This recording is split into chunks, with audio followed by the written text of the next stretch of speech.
continuidade ao nosso evento, mais uma palestra, uma das palestras mais aguardadas, onde o tema é segurança. Vamos falar de segurança agora com um grande especialista aqui do nosso estado.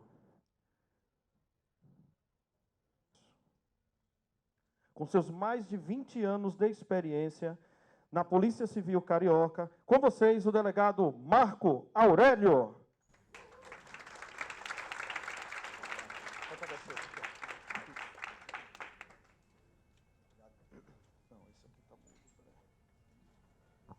Oi. Boa tarde a todos e a todas. É um prazer estar com vocês e tentar colaborar nessa tarde para um curso, um bate-papo, uma capacitação dos síndicos que possam atingir um nível de alta performance, já que é o título aí da palestra. E nós tentaremos passar a nossa experiência e o nosso conhecimento jurídico ao longo desses anos sobre o que eu entendo ser importante e rápido para que vocês possam administrar um condomínio e se sintam mais seguros na interpretação dos casos concretos, a quem procurar, a diferenciação. Eu não sei se eu vou conseguir deixar vocês excitados igual o Márcio Mussarela deixou. Geralmente eu dou palestra sentado atrás de uma mesa escondido, eu não fico em pé, geralmente são palestras jurídicas, mas, diante desse convite, no intuito de colaborar com a segurança pública do nosso Estado, nós estamos hoje aqui para falar sobre segurança condominial. Inicialmente, eu queria fazer uma pergunta, só para eu entender o público. Quantos aqui têm formação jurídica? Tá. Quantos aqui já estiveram em uma unidade de segurança pública? Seja Polícia Militar, Polícia Civil? Como testemunha, vítima, gente, quem foi autor de crime não precisa falar, fica escondido, entendeu? Não precisa. Eu estou aqui hoje só como palestrante. O Mussarela já falou que trouxe alguma coisa aí para vocês usarem depois aí do evento. Eu fingi que não ouvi, entendeu? E vamos tocar aqui a palestra e no intuito de colaborar com vocês. Estrutura da segurança pública na nossa Constituição. Ah, tá bom. Aí já chamou minha atenção. Já. A estrutura da segurança pública hoje, já para a gente tentar uniformizar o entendimento de todos, já que, pelo que eu percebi, a maioria não tem formação jurídica. A segurança pública é prevista na nossa Constituição, além das garantias fundamentais, ela vem descrevendo o Poder Judiciário, o Ministério Público, Defensoria Pública e chega na área de segurança. Lá estão previstas a Polícia Federal, a Polícia Civil, a Polícia Militar, a Polícia Rodoviária Federal, a Polícia Ferroviária Federal e, atualmente, foi criada a Polícia Penal, que antigamente eram os agentes penitenciários, que passaram a categorias de agentes de policiais penais, no intuito de policiamento ostensivo dos presídios.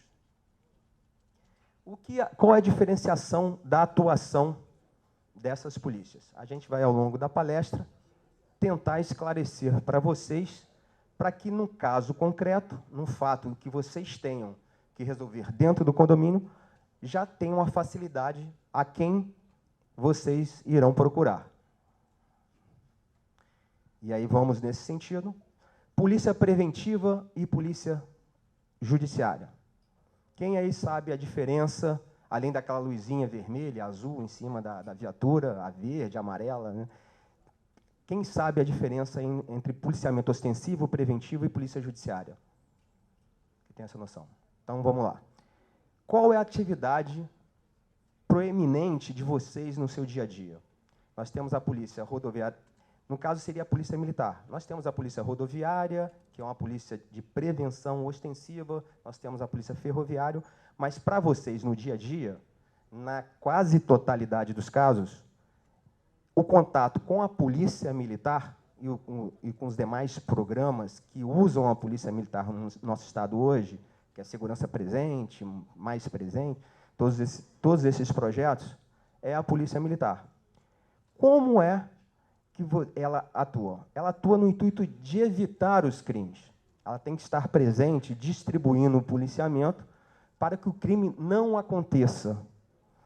Então, é primordial essa combinação, geralmente é um efetivo muito maior, já que a Polícia Militar, nesse caso, atuando como policiamento ostensivo preventivo, tem que espalhar os seus policiais para evitar que esses crimes aconteçam. E essa é a função principal da Polícia Militar no combate à criminalidade e na proteção dos cidadãos, inclusive dos condomínios. O que vem a ser a Polícia Judiciária? A Polícia Judiciária no Brasil hoje é dividida em Polícia Federal e Polícia Civil. No artigo 109 da Constituição estão previstos os crimes de competência da Justiça Federal. E quem atua nesses casos é a Polícia Federal. E a competência da Justiça Estadual é residual. Tudo que não é da Justiça Federal vem para a Justiça Estadual. E, no caso desses crimes, quem atua na primeira fase da persecução criminal, que é a investigação, é a Polícia Judiciária, que, no Brasil, é a Polícia Civil dos diversos estados. Então, essa combinação o legislador fez, que é uma combinação perfeita. Você dá um efetivo muito grande para evitar que o crime aconteça, e esse crime acontecendo, quem entra na apuração, em razão das atribuições previstas pela Constituição, é a Polícia Civil. Um roubo, um furto, uma violação de domicílio, isso aconteceu, entra, no caso, a Polícia Judiciária, no caso do Brasil, a Polícia Civil, para identificar quem foi, como foi, justamente para caracterizar a materialidade do delito. Então, a Polícia Civil atua nesse caso para identificar quem foi e a materialidade do delito, provar que esse delito existiu, e esses fatos são submetidos ao Ministério Público, que vai apresentar uma denúncia para futuramente o juiz condenar ou não. E um detalhe da Polícia Judiciária e também do Ministério Público, com a peculiaridade, é que, na dúvida, nós temos que atuar. Em dúbio pro societar. Havendo dúvida, a Polícia Judiciária tem que apurar. Lá na frente, depois do contraditório, ampla defesa, havendo dúvida, o juiz absolve, se não estiver devidamente comprovado autoria e materialidade. Entenderam até aqui? A divisão. Então, quando vocês têm um problema de condomínio, que vocês sabem que está para acontecer, ou acontece rotineiramente um crime, um determinado crime, vocês procuram a atuação da Polícia Militar. Havendo um crime já cometido, vocês comuniquem esse fato à Polícia Civil através de uma delegacia de polícia. Vamos lá, aí a gente já passando para esses órgãos específicos. Eu tenho um caso muito engraçado, eu estava no penúltimo ano de Direito, quase me formando, e um amigo me pergunta, Marco, eu estou com um casal que vai se divorciar, como é que eu faço? Eu falei, eles vão, é um divórcio consensual, é litigioso? Ele, não, é consensual, então basta um advogado, vocês assinam todos os termos, fazem a questão patrimonial, a questão dos filhos, e protocola. Isso no tem ano de Direito. Aí esse meu amigo me pergunta, mas eu protocolo essa petição aonde? Na delegacia? Aí eu falei, tem que estudar mais um pouquinho, né? Vamos estudar mais um pouquinho. E aí, essa questão. Quando você tem que ativar a Polícia Militar, você procura um batalhão da Polícia Militar. E lá você vai ter o superior de dia, vai ter o comandante do batalhão, terão diversos órgãos de atuação que vocês podem comunicar a existência da prática costumeira de um delito para que aquele policiamento seja organizado e evitem esses problemas dentro dos seus condomínios.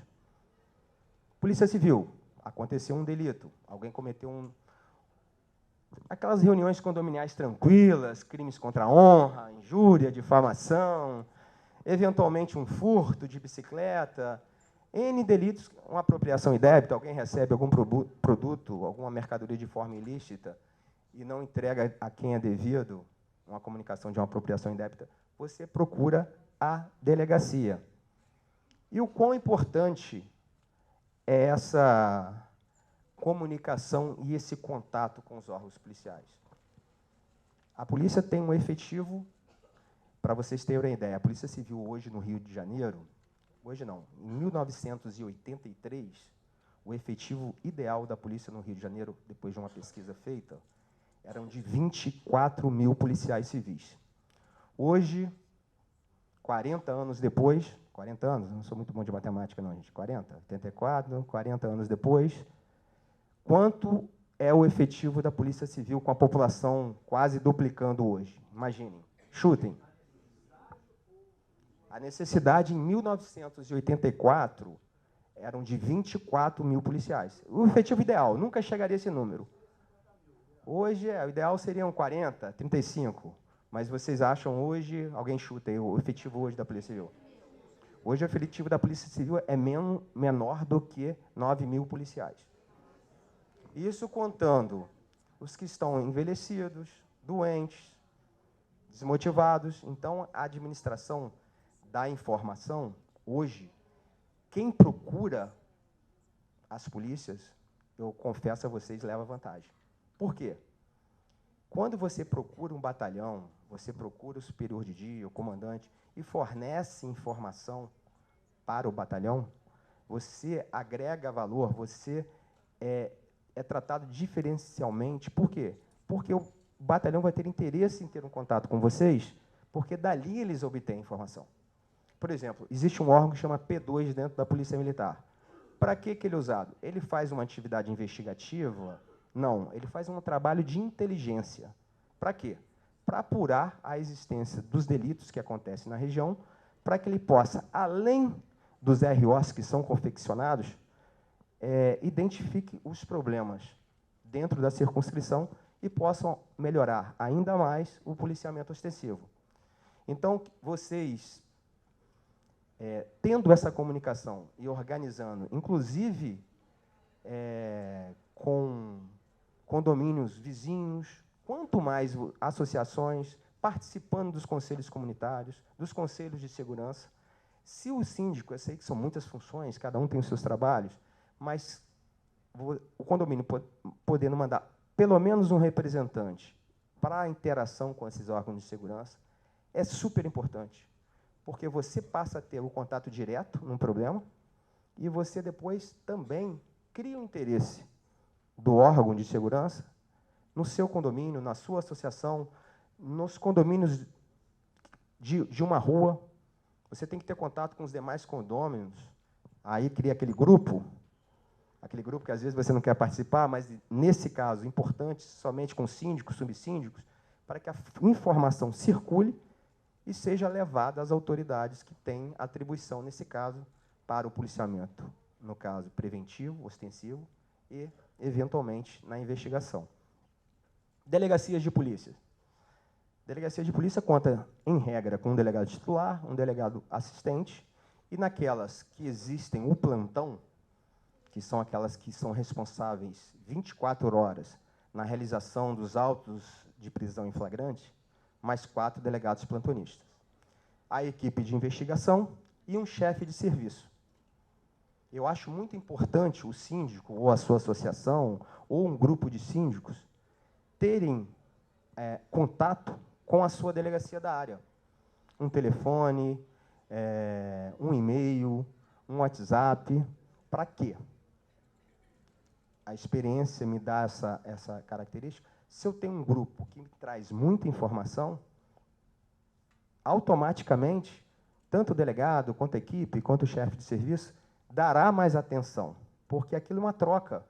Ele, recebendo informação, ele vai poder instruir bem as suas investigações, ele vai obter informação e vai ser uma fonte de dados para essa equipe muito grande. Em contrapartida, todas as vezes que vocês tiverem que acioná-los, eles terão a maior boa vontade e atenção na administração, porque, como eu disse anteriormente, face esse déficit de efetivo, hoje, quando você está à frente de uma delegacia, você se sente como num hospital de emergência. Chega um sem braço, o outro sem cabeça, quem está o mais grave? Quem que eu posso salvar? Chega um homicídio, No caso de vocês, um furto, uma apropriação, um estelionato, a equipe está investigando um homicídio, um infanticídio, um estupro de alta repercussão, vão focar. Mas se aquela informação é trabalhada no dia a dia, facilitada, isso vai dar ao condomínio que vocês administram uma vantagem muito grande na resolução desses problemas.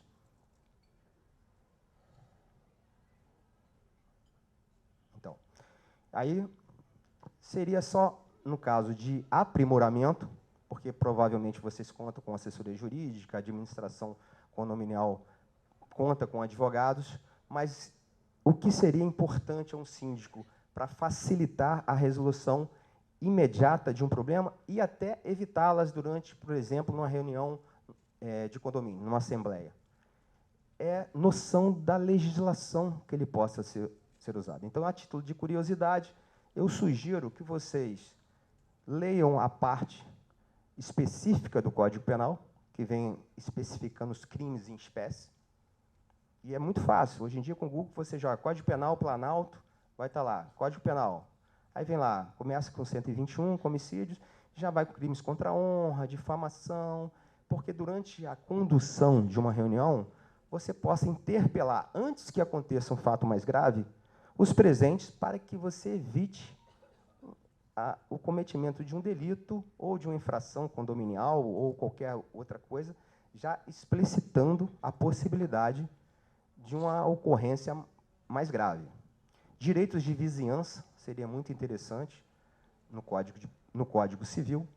Também vocês digitam na internet e acham muito rapidamente. O que é direito civil, direitos de vizinhança? A questão do barulho, a questão do comportamento. Eu me lembro, isso caiu até na minha prova oral de concurso. Um fato bem engraçado, a examinadora me perguntou sobre a minha opinião sobre cachorro em condomínio. E eu falei, bom, excelência, o meu entendimento é a linguagem do professor Silvio Rodrigues.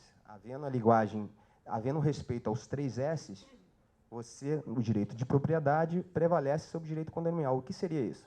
Se o animal não afeta a segurança, a saúde e o sossego dos demais moradores, você pode ter um cachorro. E ela ficou indagando diversas questões, até então ela perguntou, e a cobra? Cobra pode ir em condomínio? Aí, nesse momento, o outro examinador interpelou, parou o questionamento e falou, não, cobra é muito perigoso, vamos para a próxima questão. E aí nunca mais eu esqueci esse detalhe. Então, direitos de vizinhança no Código Civil, a lei de contravenção penal seria interessante, com muita calma, de forma não acelerada, quando tiverem um tempo disponível, porque lá tem a perturbação do sossego alheio, entre outros crimes, barulho excessivo, todas as contravenções penais de menor potencial ofensivo. O que é uma contravenção penal? É um crime menor. O legislador entendeu lá em 1941 que não poderia punir de forma tão severa, mas deveria entrar na esfera penal. Então, são N questões. Arremessar objeto de janela é uma contravenção penal. Então, existem pequenos delitos que ali você consegue, não punindo, às vezes, imediatamente um condômino, mas advertindo, através de uma notificação, que ele pode ser punido, que ele pode cometer um delito. E, nesses casos, inclusive, pedir assessoria da administradora de condomínio de vocês para que redijam conjuntamente esse tipo de notificação. Mas você tendo ciência do que você pode usar, você que está ali no dia a dia presenciando os fatos, acionar a sua administração, ou até mesmo numa conversa nesta de relacionamento, como o Sarella citou, tentar evitar que isso aconteça. E, às vezes, a pessoa vai ficar até grata que, às vezes, o condômino não tem a ciência que está praticando uma possibilidade de um delito. Então, seria a legislação básica que eu sugeriria aos síndicos de condomínio a leitura. Aí vamos lá. Convenção e regimento. A convenção de condomínio, muito importante para estabelecimento das regras condominiais, para se criar o condomínio, são regras normalmente gerais, normas importantes, que estabelecem a convivência primária entre os condôminos. E lá diversas regras, às vezes mais pormenorizado ou não, existem princípios a serem seguidos. Seria comparando leigamente, a convenção seria a nossa Constituição e o regimento seria uma lei ordinária, uma lei, o Código Penal, um Código Civil. E vem aí o regimento, que também pode, o regimento, dependendo da convenção condominal, pode chamar regulamento, normas gerais, normas comportamentais. Esse nome pode ser criado ou apresentado de diversas formas.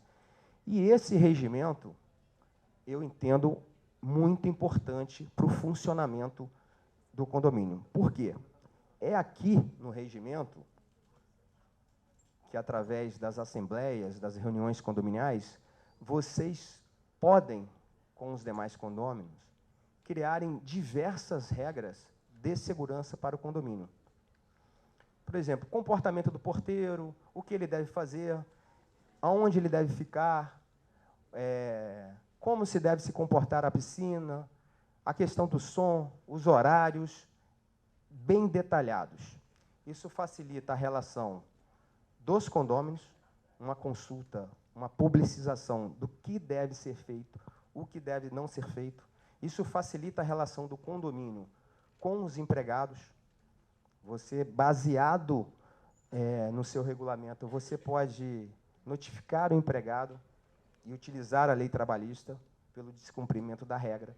Se você não tem um embasamento mínimo administrativo para regulamentar o comportamento dos seus funcionários, lá na frente, não é a minha especialidade, mas ele terá um êxito na ação trabalhista, numa indenização. Então, essa questão do regimento, com horário, comportamento, forma de proceder, uso de elevadores, que nós vimos ultimamente presenciarmos diversas polêmicas, e assim, é uma questão mais longa, que não dá para entrar nesse momento, que com aparelhos, com tecnologia, você pode evitar. E nesse também regulamento, você pode fazer a previsão do que você quer usar em termos de segurança, do que quanto você quer investir, da manutenção, quem deve fazer, quem deve cuidar da rotina do funcionamento desses aparelhos. Por isso, eu acho bem importante, e os condomínios, na maioria das vezes, não dão atenção nesse regimento. Ficam adstritos à convenção condominial antiga, que às vezes não abarca as necessidades de segurança atuais, e não realizam um regimento, uma regra de comportamento, ou um regulamento, esse nome é flexível, para que se possa, ali, estabelecer regras de comportamento, de abordagem. O entregador de pizza do iFood, não trabalho no iFood não, né, gente? Não é propaganda não, tá? O entregador do iFood chegou para entrega.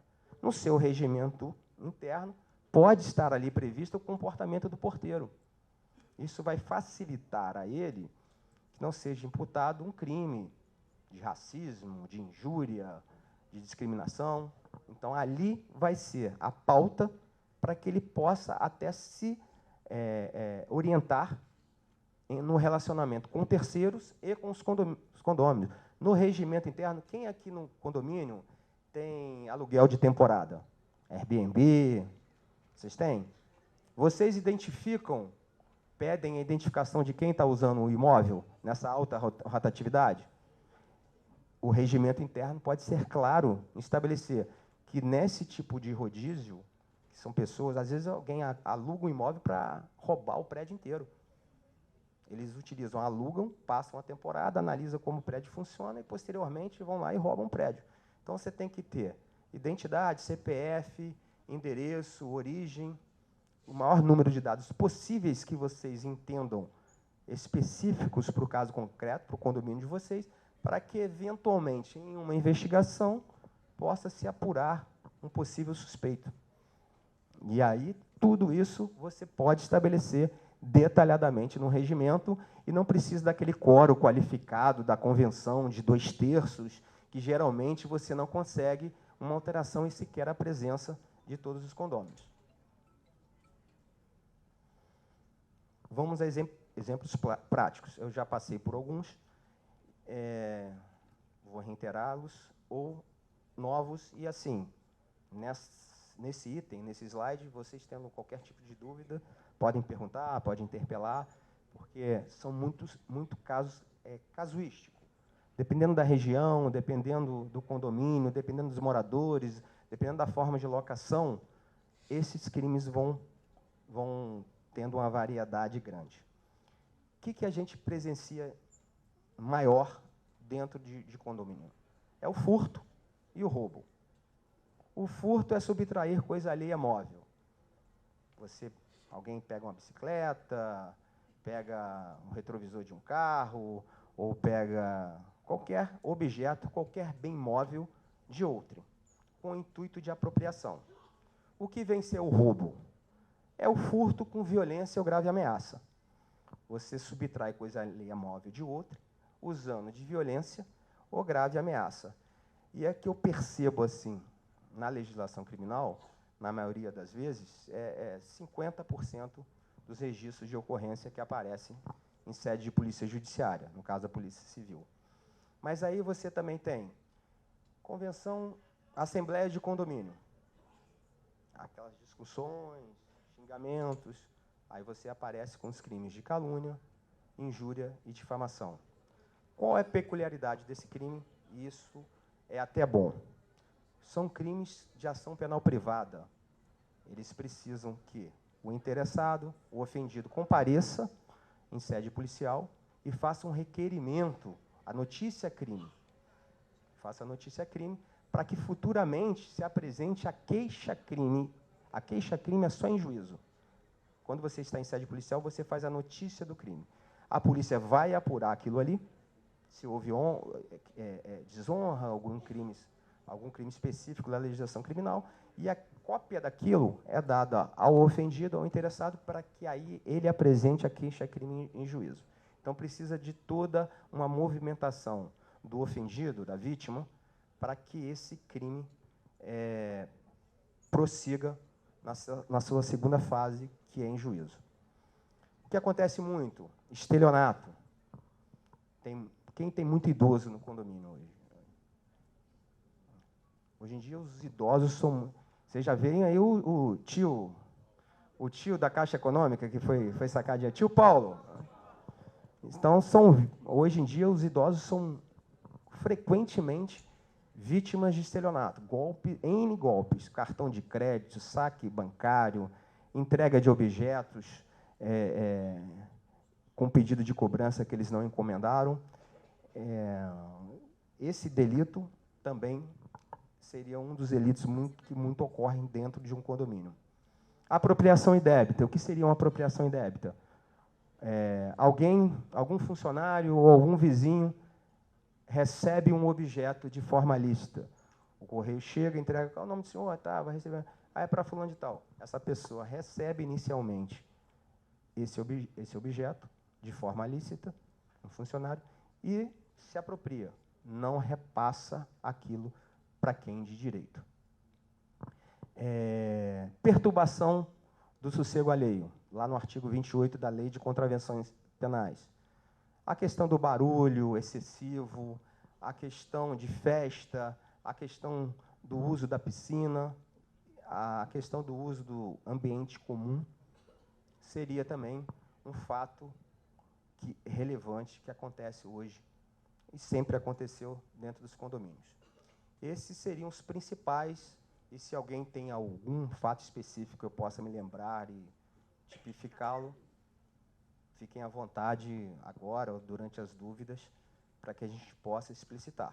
Mas o essencial em relação a isso é o síndico e a sua equipe terem uma identificação para poder proceder ou aconselhar aquele que foi ofendido, a vítima, aonde ele deve, como ele deve se portar e de forma rápida. Esse é o meu contato.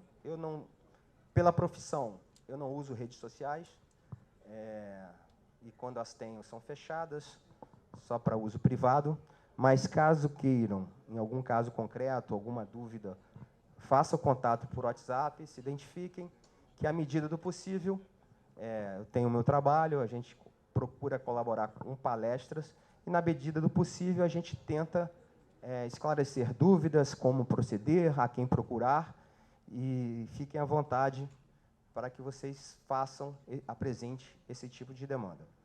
Um item que eu acho importante, que eu acho que eu pulei aqui, que é importante esclarecer, é a questão do binômio da segurança. Vocês fiquem tranquilos que não existe ambiente intransponível. Vocês nunca vão transformar o seu condomínio num local que algum criminoso que queira entrar, ele não consiga. Isso é muito difícil. O que você tem que criar são etapas que dificultem essa entrada, que tirem à vontade aquele ânimo que no seu condomínio ele pratique delito. E, em contrapartida, é o quanto o condomínio quer investir nesses equipamentos.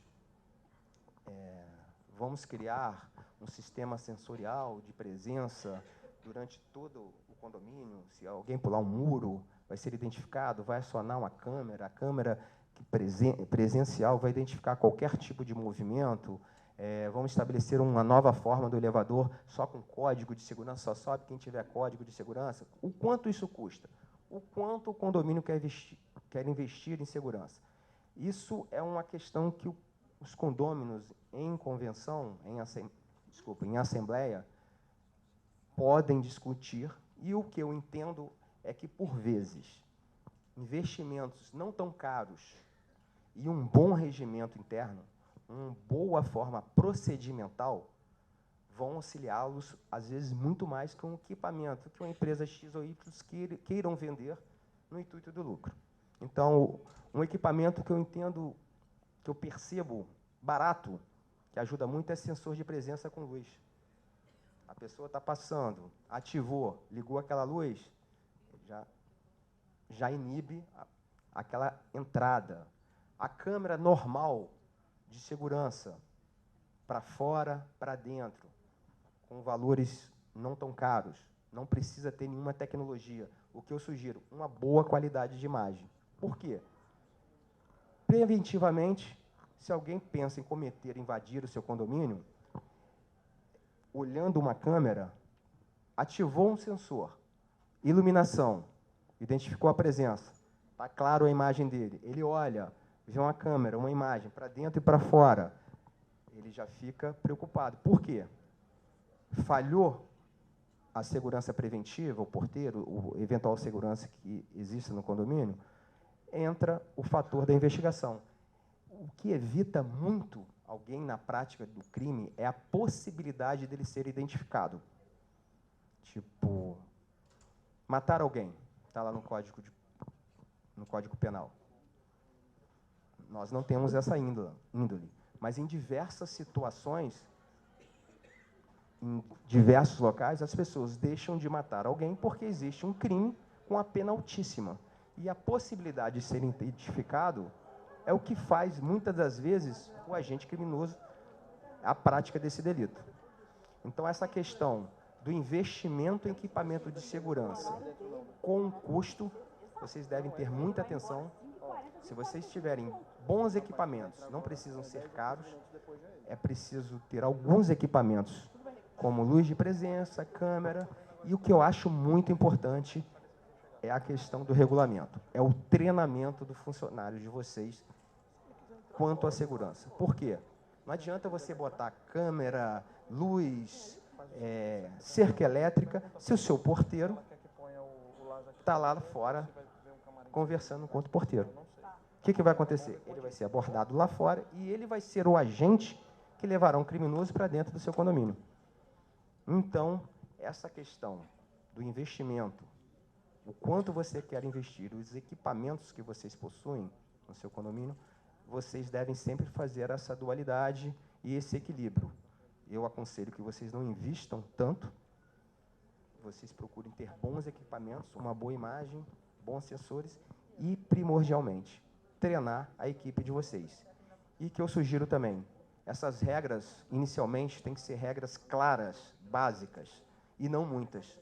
Porque também não adianta você pegar o seu porteiro, a sua equipe, estabelecer 30 regras complexas. No final, você vai perguntar, ele não vai decorar nenhuma. Então, vocês comecem com regras básicas, as mais importantes, para que, com o tempo, eles aprendam e aí, havendo sucesso nesse treinamento, vocês consigam aprimorar cada dia mais esta capacitação dos seus funcionários. Como eu disse, está aí o contato. Eu não possuo redes sociais, mas havendo algum problema, alguma questão. Outra coisa, outro detalhe, essa questão de comunicação com os órgãos de segurança pública. Hoje em dia, facilmente, através da internet, você consegue o endereço, o telefone de contato, para que vocês possam ligar e fazerem essa relação, que eu entendo importante. A Polícia Civil tem a policiacivil.rj.gov.br e a Polícia Militar também, policiamilitar.rj.gov.br. Vocês ali têm um acesso bem amplo a todos os órgãos de segurança do Estado para que possam utilizá-los no seu dia a dia. E aí, a gente encerra, abro para dúvida, perguntas, havendo qualquer tipo de questão. É a chamada segurança colaborativa, né?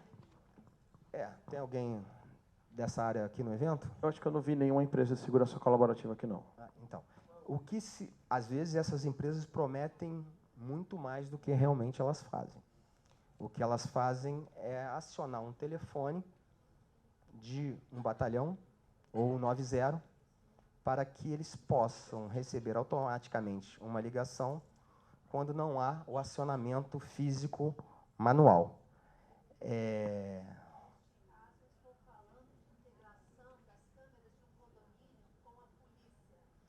As câmeras internas? O do condomínio com as câmeras... Ela perguntou o seguinte, existe a comunicação da câmera do condomínio com as câmeras dos órgãos públicos? Hoje em dia, existem algumas entidades privadas que fornecem essas câmeras para a Polícia Civil. Agora, essa comunicação direta não existe. Não existe. Sim. Essa comunicação direta com órgãos. Deixa eu falar, o que ela está querendo dizer é o seguinte. Ela quer dizer o seguinte, se a câmera do seu condomínio está filmando e oficialmente, lá no batalhão, por questão de política de segurança pública do Estado, os policiais estão assistindo as suas câmeras são integradas. São poucos condomínios que fornecem serviço de forma particular. Não existe essa segurança pública organizada nisso. O que existe é o Centro de Comando e Controle do município, que tem um número de câmeras assim grandes. Alguns municípios fazem esse tipo de serviço de link entre as suas câmeras com as câmeras condominiais. Agora, um programa estatal ligando essas câmeras com os órgãos de segurança pública oficial não existem. Aí assim, depende desse investimento privado, desse contato entre condomínio. Eu não gosto de falar nome, existe o Gabriel Câmeras. Eu vou te dar um exemplo hoje. Gabriel.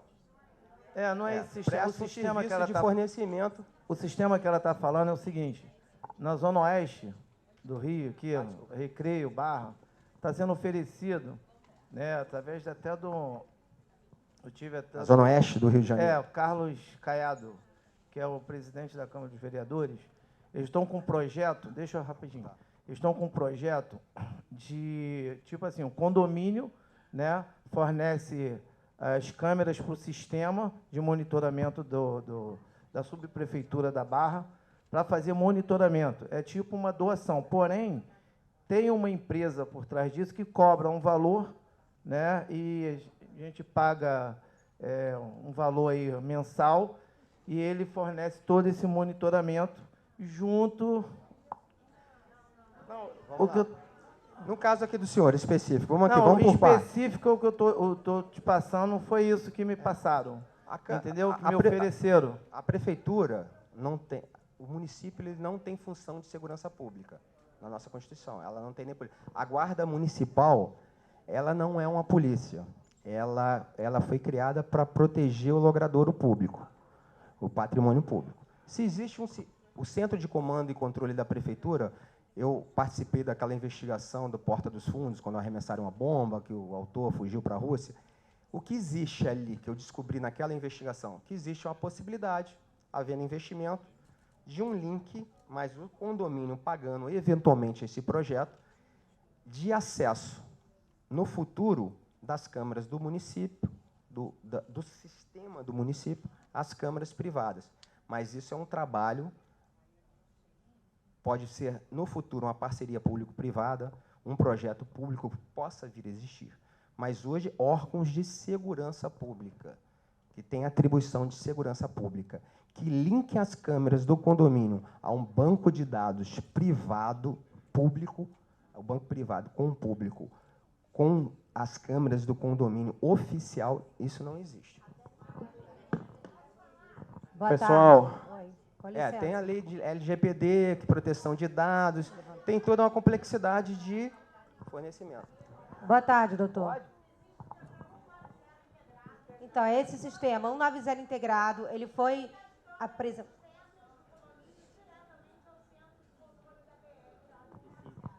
Esse é um programa experimental.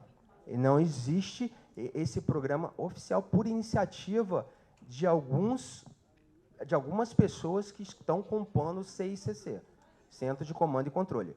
Agora, uma política oficial de acionamento para todos. Porque o que acontece? Eu vou te dar um exemplo. Se for público, não pode ser só para o seu condomínio. Se for público, o serviço vai ter que ser para todos os condomínios. Entendeu? Você vai ter que fornecer para todos os condomínios. Entendeu? E vai ter que ter um investimento. Mas e cadê o investimento contrapartida do Estado? Qualquer dúvida em relação a esses programas oficiais, provavelmente, alguns batalhões possam desenvolver esse trabalho de forma de iniciativa do comandante, apresentar esse programa, mas hoje o Estado do Rio de Janeiro, através do seu governador ou do seu secretário, ainda não desenvolve esse programa de forma global. Tá bom? Muito obrigado. Espero que vocês tenham aproveitado bastante.